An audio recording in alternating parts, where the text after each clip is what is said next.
तब्बल 17 लाखांच्या आसपास लोकसंख्या असलेलं मराठवाड्यातलं मोठं शहर म्हणजे छत्रपती संभाजीनगर। या शहरात कचरा प्रश्नावरून दंगल झाली।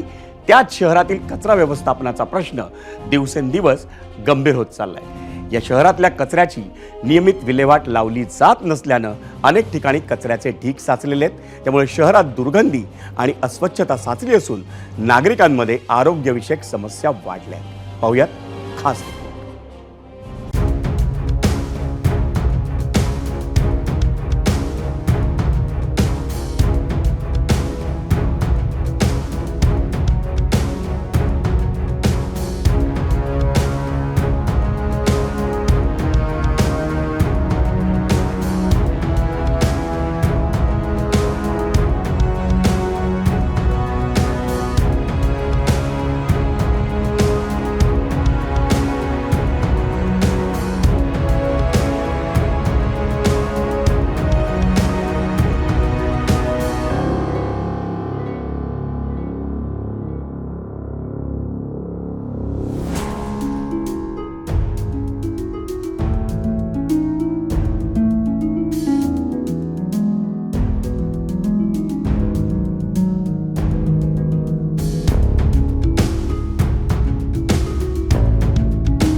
सुद्धा इथं होत आहे आज कचरा डेपोच्या बाजूला।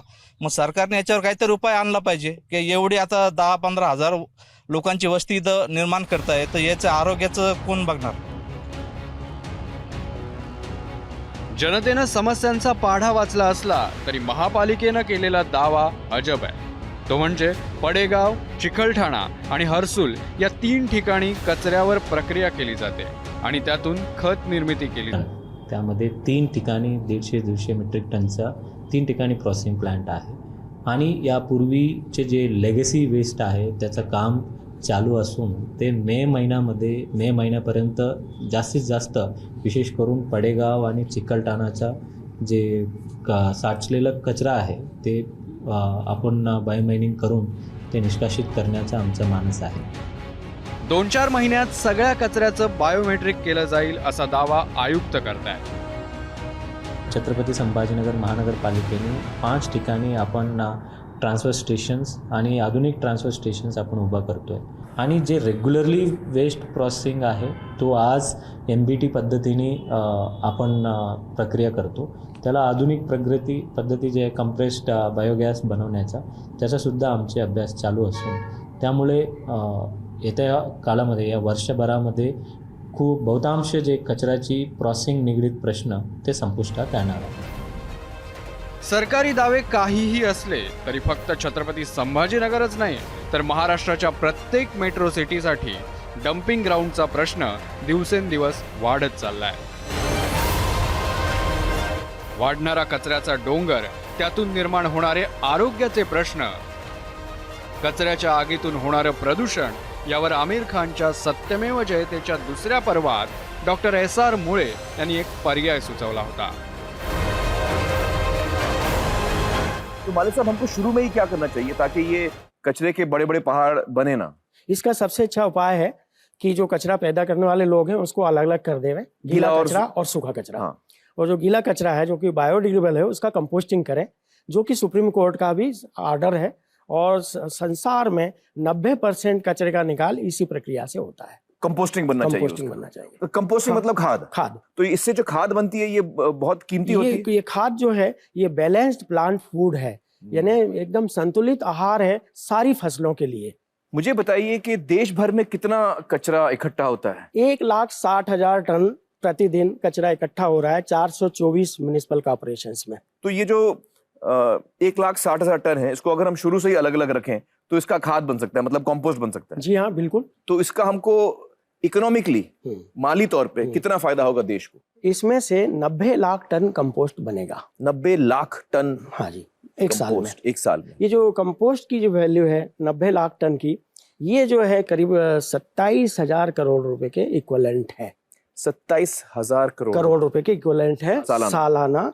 इसका मतलब ये हुआ कि ये कम से कम 45 लाख एकड़ जमीन को अनुपजाऊ, बैरन जमीन को उपजाऊ बना देगा ये। तो आपको 90 लाख टन एडिशनल अनाज खाने को मिल जाएगा देश को।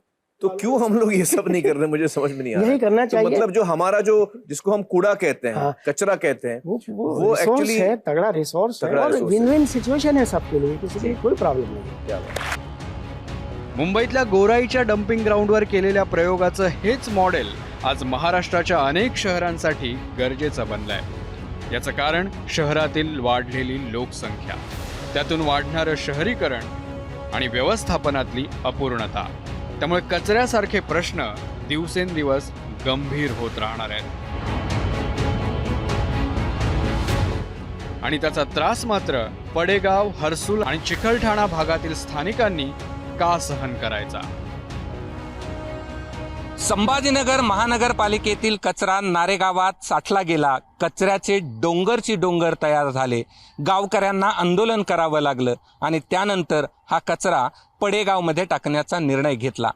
ज्यावेळी हे कचऱ्याचे ट्रक पडेगावमध्ये आले त्यावेळी लोकांनी अडवले, दंगल झाली।